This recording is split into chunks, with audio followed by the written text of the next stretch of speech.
Um lixão desafia essa lógica. Famílias inteiras trabalham no meio dos detritos sem qualquer proteção.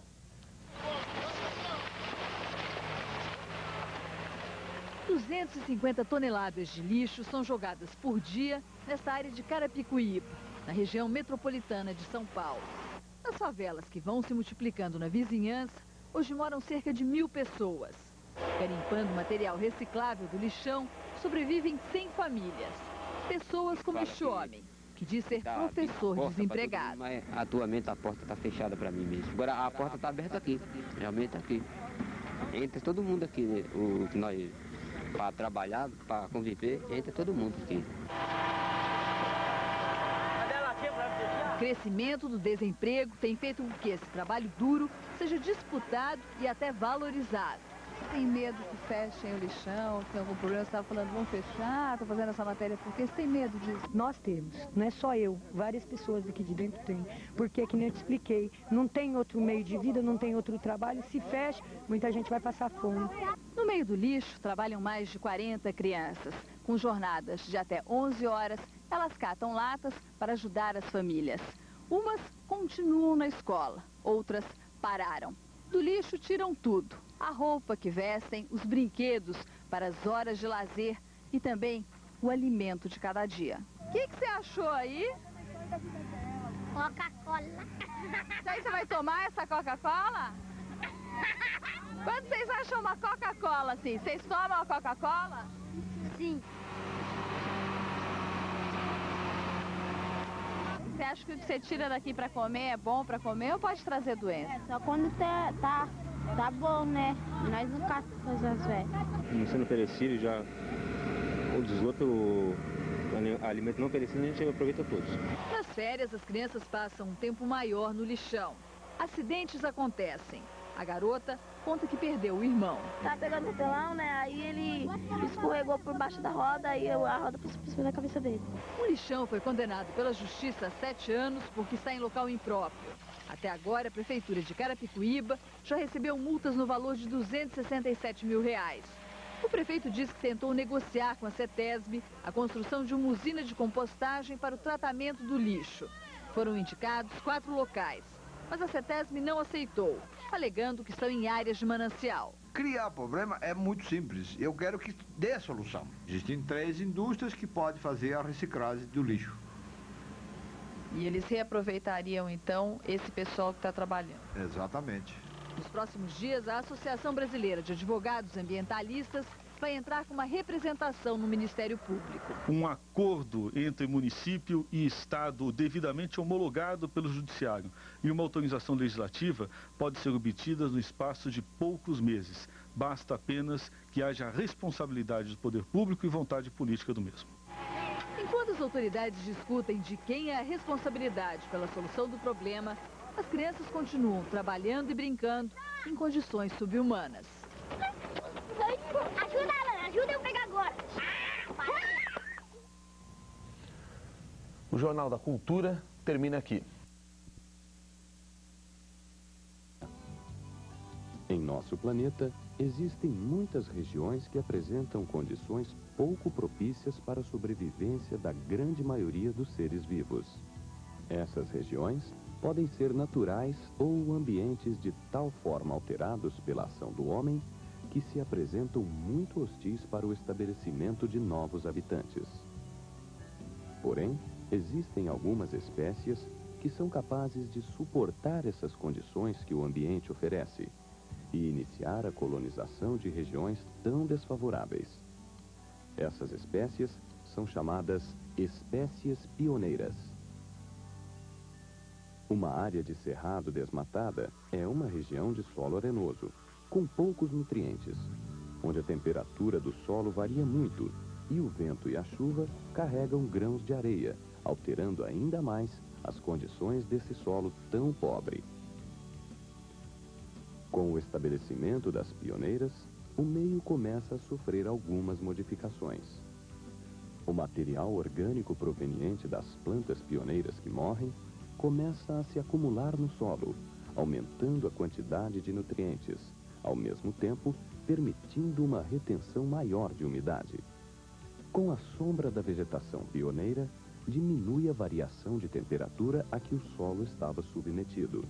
E uma vez preso pelas raízes das plantas, o solo torna-se mais compacto, não sendo removido com tanta facilidade pelo vento nem pela chuva. Nessas novas condições, outras plantas e animais conseguem estabelecer-se na região, competem com as pioneiras e vão substituindo-as gradualmente. As sucessivas gerações de animais e plantas que nascem, morrem e são decompostas modificam ainda mais o ambiente. A esse processo de mudanças na constituição de componentes bióticos, os seres vivos, e abióticos, fatores ambientais, estabelecidos em um determinado local, damos o nome de sucessão ecológica. A esse conjunto de diferentes espécies que provisoriamente habitam e modificam um determinado local, damos o nome de séries. Essas substituições vão diminuindo ao longo do tempo e terminam com o estabelecimento de um conjunto de espécies que persistem perfeitamente integradas ao ambiente, sendo mais resistentes a novas mudanças ambientais. Quando o ecossistema atinge esta estabilidade, é chamado clímax. Ao fim de um tempo bastante longo, que pode variar de 50 anos a mais de um século, esta área poderá mostrar-se muito semelhante à do cerrado original. Porém, da mesma forma que a sucessão pode ter como clímax a regeneração de um cerrado, dependendo da intensidade com que o meio foi alterado, ela pode apresentar como clímax um ambiente desértico, totalmente diferente do ambiente natural da região. Em nosso planeta, existem vários tipos de ecossistemas, com suas características próprias e bem adaptadas de animais e plantas. Vimos que os ecossistemas possuem uma capacidade quase infinita de se autorregularem. Porém, a interferência humana nas condições do meio em que vivemos tem causado danos aos ecossistemas aquáticos e terrestres, muitas vezes irreversíveis. Agora vamos rever os termos técnicos utilizados neste vídeo. Cerrado é um tipo de vegetação caracterizado por árvores baixas, retorcidas, em geral com casca grossa. Ocorre no Planalto Central, em parte do Nordeste e um pouco no sul do Brasil. Espécies pioneiras são as primeiras espécies que colonizam ou recolonizam uma determinada área, dando início a uma nova sucessão. Clímax é um estágio estável do ecossistema que não sofre mais mudanças direcionais. A população humana cresce e o homem tem desenvolvido recursos tecnológicos para sua maior proteção. Apesar disso, precisamos lembrar que fazemos parte da natureza e devemos preservá-la, pois toda a tecnologia que o homem conseguiu obter nesse século, este planeta continua sendo o único lugar que temos para viver.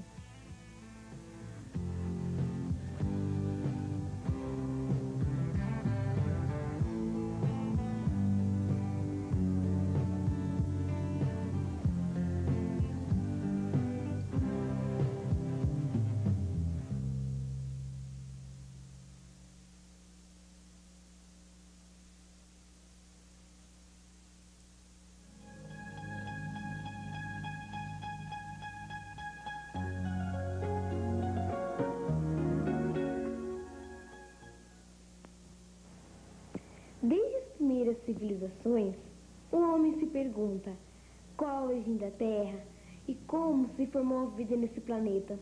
Será que a Terra foi sempre como a vemos hoje? Ou será que ela sofreu algumas modificações ao longo dos anos? No Brasil, muitos se preocupam com a alfabetização de adultos. Entidades comunitárias, empresas, municípios, universidades. No programa Alfabetização Solidária, essa preocupação se transforma em um esforço único.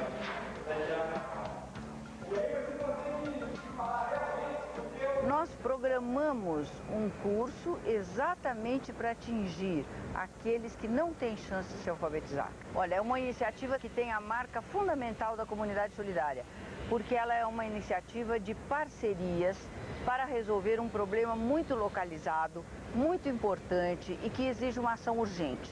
Então nós juntamos empresas, juntamos universidades, os municípios, que são também parceiros, e o MEC, que é nosso parceiro fundamental, porque inclusive nos dá, com 50% das despesas, a condição de mantermos uma equipe, de termos os livros didáticos, os cadernos, tudo que é necessário para esse curso.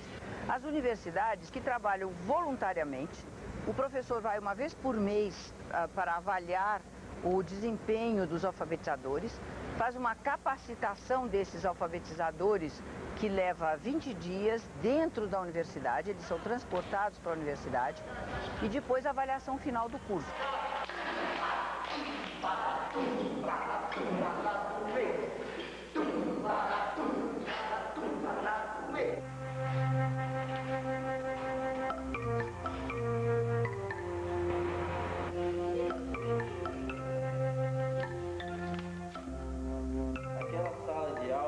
O educador identifica a autoridade funcional. Tem que criar outros.